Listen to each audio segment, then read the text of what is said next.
ಕನ್ನಡದ ಕಿರುತೆರೆ ಲೋಕದ ಅತಿದೊಡ್ಡ ರಿಯಾಲಿಟಿ ಶೋ ಬಿಗ್ ಬಾಸ್ಗೆ ಅಧಿಕೃತವಾಗಿ ತೆರೆ ಬಿದ್ದಾಯಿತು. ಬಿಗ್ ಬಾಸ್ನ ವಿನ್ನರ್ ಆಗಿ ಗಿಲ್ಲಿ ನಟ ಹೊರಹೊಮ್ಮಿದ್ದೂ ಆಯಿತು. ಅಶ್ವಿನಿ ಗೌಡ ಈ ಬಾರಿ ಗೆಲ್ಲಬಹುದು ಅನ್ನುವಂತಹ ನಿರೀಕ್ಷೆ ಇತ್ತು. ಬಟ್ ಎರಡನೇ ರನ್ನರ್ ಅಪ್ ಆಗಿದ್ದಾರೆ ಅಶ್ವಿನಿ ಗೌಡ. ಗಿಲ್ಲಿಗೆ ಕಠಿಣ ಪೈಪೋಟಿಯನ್ನ ಕೊಟ್ಟಂತಹ ಅಶ್ವಿನಿ ಗೌಡ ತಮ್ಮ ಮೊದಲ ಪ್ರತಿಕ್ರಿಯೆ ಕೊಟ್ಟಿದ್ದಾರೆ. ಗಿಲ್ಲಿ ಬಿಟ್ರೆ ಅಶ್ವಿನಿ ಗೌಡನೇ ಗೆಲ್ತಾರೆ ಅನ್ನುವಂತಹ ಮಾತುಗಳೆಲ್ಲ ಕೇಳಿ ಬರ್ತಾ ಇತ್ತು ಫ್ಯಾನ್ಸ್ ಇಂದ. ಎರಡನೇ ರನ್ನರ್ ಅಪ್ಗೆ ತೃಪ್ತಿ ಪಟ್ಟಿದ್ದಾರೆ Ashwini Gowda. Second runner up Ashwini Gowda ಕೊಂಚ ಬೇಸರವನ್ನು ಕೂಡ ಹೊರಹಾಕಿದ್ದಾರೆ. ಬೆಂಗಳೂರಿನ ತಮ್ಮ ನಿವಾಸದಲ್ಲಿ ಅಶ್ವಿನಿ ಗೌಡ ಇಲ್ಲ ಅನ್ನೋದು ಗೊತ್ತಾಗ್ತಾ ಇದೆ. ಮೈಸೂರಿನ ಖಾಸಗಿ ಹೋಟೆಲ್ನಲ್ಲಿ ಅಶ್ವಿನಿ ಗೌಡ ಅವರು ಸ್ಟೇ ಆಗಿದ್ದಾರೆ ಅನ್ನೋದು ಗೊತ್ತಾಗ್ತಾ ಇದೆ. ಅಶ್ವಿನಿ ಗೌಡ ಮತ್ತು ಗಿಲ್ಲಿ ನಡುವೆ ನೆಕ್ ಟು ನೆಕ್ ಫೈಟ್ ಇತ್ತು. ಯಾರು ಈ ಬಾರಿಯ ಬಿಗ್ ಬಾಸ್ ಕಿರೀಟವನ್ನ ಮುಡಿಗೇರಿಸಿಕೊಳ್ತಾಳೆ ಅನ್ನುವಂತಹ ಕುತೂಹಲ ಇತ್ತು. ಅಂದುಕೊಂಡಂತೆ ಗಿಲ್ಲಿ ವಿನ್ ಆದ್ರು. ಬಟ್ ಎರಡನೇ ಸ್ಥಾನಕ್ಕೆ ರಕ್ಷಿತಾ ಶೆಟ್ಟಿ ಬಂದ್ರು. ಮೂರನೇ ಸ್ಥಾನದಲ್ಲಿ ಅಶ್ವಿನಿ ಗೌಡ ಅವರು ಇರುವಂತಹದ್ದು. ಸಹಜವಾಗಿ ಅವರ ಅಭಿಮಾನಿಗಳಿಗೆ ಬೇಸರ ಆಗುತ್ತೆ. ನಿನ್ನೆ ಅವರ ನಿವಾಸದ ಬಳಿಯೂ ಕೂಡ ಸಂಭ್ರಮಾಚರಣೆಗೆಲ್ಲ ಸಿದ್ಧತೆ ಆಗಿತ್ತು. ಈ ಬಾರಿ ಶ್ರುತಿ ಅವರ ಬಳಿಕ ಇವರೇನೇ ಗೆಲ್ತಾರೆ, ಅಶ್ವಿನಿ ಅವರೇ ಗೆಲ್ತಾರೆ ಅನ್ನುವಂತಹ ಮಾತುಗಳೆಲ್ಲ ಕೇಳಿ ಬರ್ತಾ ಇತ್ತು. ಬಟ್ ಅಂದ್ಕೊಂಡಂತೆ ಆಗಲಿಲ್ಲ. ಎಕ್ಸ್ಪೆಕ್ಟ್ ದ ಅನ್ಎಕ್ಸ್ಪೆಕ್ಟ್ ಅನ್ನುವಂತಹ ಘೋಷವಾಕ್ಯ ಇತ್ತಲ್ಲ, ಅದನ್ನ ಬಿಗ್ ಬಾಸ್ ನಿಜ ಮಾಡಿದ್ದಾರೆ.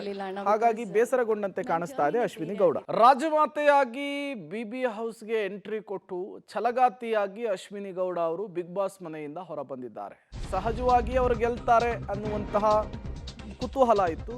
ಬಟ್ ಈ ಬೆನ್ನಲ್ಲೇ ಅವರು ಪೋಸ್ಟ್ ಒಂದನ್ನ ಮಾಡಿದ್ದಾರೆ ಅಶ್ವಿನಿ ಗೌಡ ಅವರು ಸೋಷಿಯಲ್ ಮೀಡಿಯಾದಲ್ಲಿ. ಈ ಬಾರಿ ಬಿಗ್ ಬಾಸ್ ಜೊತೆಗೆ ನನ್ನ ದಾರಿ ಸುಲಭ ಇರಲಿಲ್ಲ ಅಂತ ಹೇಳಿದ್ದಾರೆ. ಏಳು ಬೀಳು, ಸಂತೋಷ, ದುಃಖ, ಅವಮಾನ, ಸನ್ಮಾನ ಎಲ್ಲವೂ ಕೂಡ ಇತ್ತು. ಬೆನ್ನೆಲುಬಾಗಿ ನಿಂತಹ ಪ್ರತಿಯೊಬ್ಬರಿಗೂ ಕೂಡ ಧನ್ಯವಾದವನ್ನು ತಿಳಿಸಿದ್ದಾರೆ.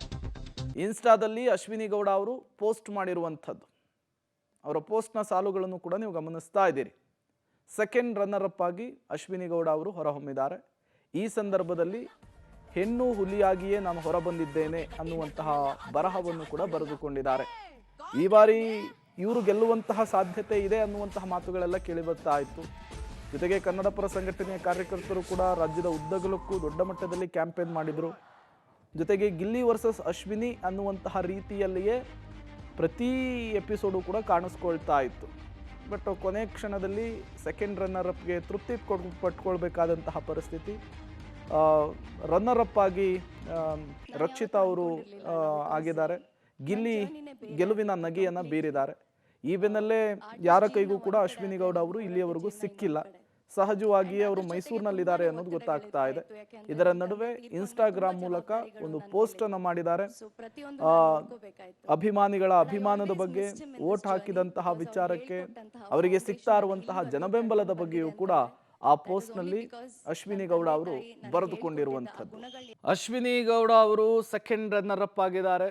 ಸೋಷಿಯಲ್ ಮೀಡಿಯಾದಲ್ಲಿ ಪೋಸ್ಟ್ ಒಂದನ್ನು ಕೂಡ ಬರೆದುಕೊಂಡಿದ್ದಾರೆ. ತುಂಬ ಚಿಕ್ಕದಾಗಿ ಚೊಕ್ಕದಾಗಿ ಬಿಗ್ ಬಾಸ್ ಮನೆಯ ಸ್ಟ್ರಗಲ್, ಜೊತೆಗೆ ಜನರ ಅಭಿಮಾನ, ಅವರ ಮೇಲಿನ ಪ್ರೀತಿ ಎಲ್ಲವನ್ನು ಕೂಡ 4 ಸಾಲಿನಲ್ಲಿ ವಿವರಿಸುವಂತಹ ಕೆಲಸವನ್ನು ಮಾಡಿದ್ದಾರೆ ಅಶ್ವಿನಿ ಗೌಡ ಅವರು.